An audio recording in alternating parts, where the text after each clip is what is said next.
Magandang araw mga kababayan, narito na ang pinakabagong ulat sa lagay ng panahon ngayong araw, March 28, 2026, Saturday. Patuloy na nade-develop ang binabantayan nating sistema na magmumula sa may silangan ng bansa. Merong pagbabago sa kilos ng posibleng bagyo na ito at yan ang ating aalamin ngayong araw. Para naman lagi kang updated sa lagay ng panahon, i-click mo lang ang subscribe button. Sa kasalukuyan, iisa ang dominant weather system na nakakaapekto sa buong bansa at ito ay ang easterlies. Ang easterlies ay hangin na nagbumula sa karagatan sa silangan na may dalang moisture o halumigmig. Kaya ang usual na takbo ng araw natin pwedeng medyo maaliwala sa umpisa, tapos habang umiinit ang panahon mula tanghali hanggang hapon, mas dumadami ang ulap at sa ilang lugar ay biglang uulan. Ang mahalagang paalala, kahit isolated ang ulan, pwede itong lumakas sa maikling oras at magdulot ng biglaang baha o pagguho ng lupa, lalo na kung severe thunderstorm ang tumama sa isang area. Para sa Metro Manila at sa natitirang bahagi ng bansa, partly cloudy to cloudy skies ang inaasahan na may isolated rain showers o thunderstorm. At ang sanhi nito ay ang easterlies. Kapag sinabi nating isolated, hindi ibig sabihin na mahina agad ang ulan, kundi hindi sabay-sabay uulan sa lahat. Pwedeng walang ulan sa isang lugar, pero sa katabing barangay o bayan ay may biglang buhos na may kasamang kulog at kidlat. Kaya kung may lakad kayo, lalo na bandang tanghali hanggang gabi, mas mainam na magdala pa rin ng payong at pagplano ng biyahe na may alawan sa oras. Sa Metro Manila, kahit saglit lang ang malakas na ulan, mabilis makaipon ng tubig sa ilang kalsada, lalo na kung barado ang drainage. Kaya iwasan ang flood-prone routes at wag ipilit dumaan sa baha na hindi mo alam ang lalim. Sa mga probinsya naman, bantayan ang mga lugar na malapit sa ilog at sapa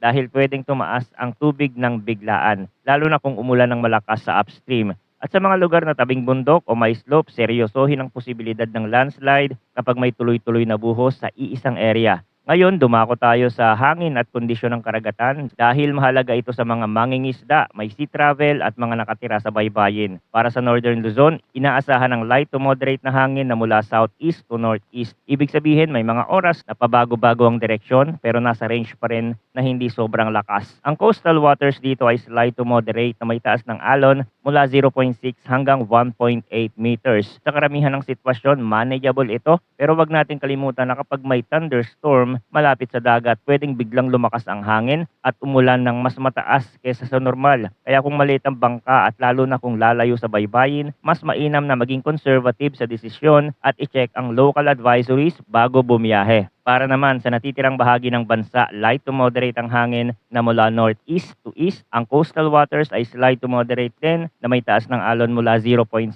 hanggang 1.8 meters. Halos kapareho ng Northern Luzon ang range, kaya ang paalala ay ganun din kung may kulog at kidlat na nagsisimula sa may karagatan o mabilis dumidilim ang ulap sa bandang dagat, iwasan ang paglayag. Mas okay ang maghintay kaysa malagay sa panganib dahil ang biglaang bugso ng hangin at alon ang madalas na problema kapag thunderstorm conditions. Ngayon, tingnan natin ang init at halumigmig dahil ito ang nagpapaliwanag kung bakit madaling mag-form ang thunderstorm kapag easterlies ang dominant. Base sa extremes of temperatures at relative humidity para sa 24-hour period na nagtatapos ng 8 o'clock PM yesterday, ang minimum temperature ay 22.6 degrees Celsius na naitala bandang 5 o'clock AM. Kaya sa umaga, normal na presko ang simoy at ito rin yung oras na maraming tawang komportable sa labas. Pero habang tumatakbo ang araw, umiinit. Ang maximum temperature ay 32.5 degrees Celsius na naitala bandang 2 o'clock PM. Kapag umaabot sa ganitong init, mas umiinit ang ibabaw ng lupa, mas mabilis umakyat ang warm air at mas nagiging pabor ang pagbuo ng ulap, lalo na kung mataas ang moisture sa paligid. Pagdating sa humidity, ang maximum relative humidity ay 87% na naitala bandang 5 o'clock AM.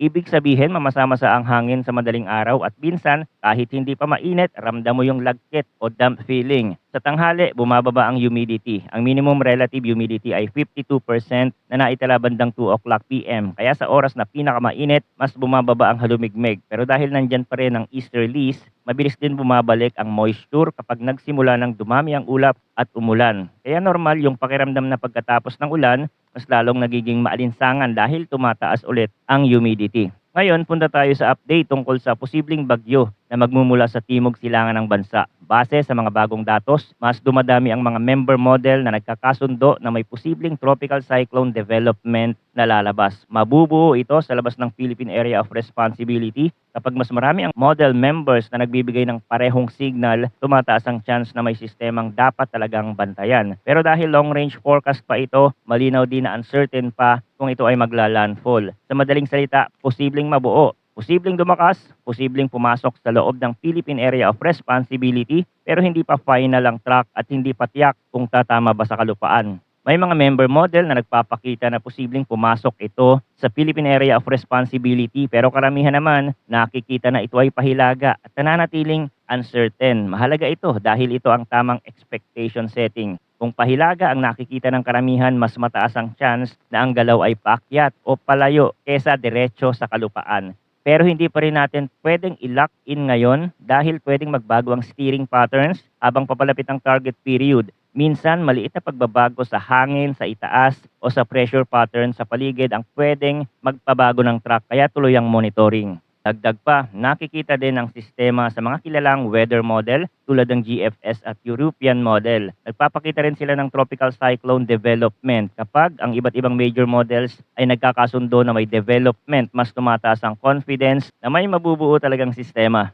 Kahit hindi pa malinaw ang eksaktong track, ang susunod na dapat bantayan dito ay consistency. Kung sa mga susunod na araw paulit-ulit na lumalabas ang signal at mas nagiging magkakalapit ang track guidance, mas tumataas ang chance ng mas reliable na forecast. Kung biglang magkanya-kanya ulit ang models, pwedeng bumaba ang confidence. Kaya ang approach natin ngayon ay steady monitoring, hindi panic, hindi rin ignore. Ngayon, kahit hindi pa malinaw kung maglalandfall, bakit mahalagang bantayan pa rin ito? Dahil kahit ang isang sistemang dumadaan lang sa malayo, pwede nitong maimpluwensyahan ang panahon sa bansa. Pwede nitong hilahin ang moisture at palakasin ang pag-ulan sa mga lugar na nakaharap sa silangan. Pwede rin itong palakasin ng easterlies, kaya mas madalas ang thunderstorm sa ilang rehiyon. Pero uulitin natin, sa ngayon, possibilities pa lang ito. Ang mas definite sa kasalukuyang forecast ay easterlies ang dominant. Kaya thunderstorm risk remains present, lalo na sa mga oras na umiinit ang araw. Para sa mga may plano sa mga susunod na linggo, lalo na yung may sea travel, island trips, o mga activities na sensitive sa ulan at hangin, praktikal na gawin ng maagang planning. Mag-set ng backup date kung kaya, maghanda ng alternative itinerary na hindi masisira kapag umulan,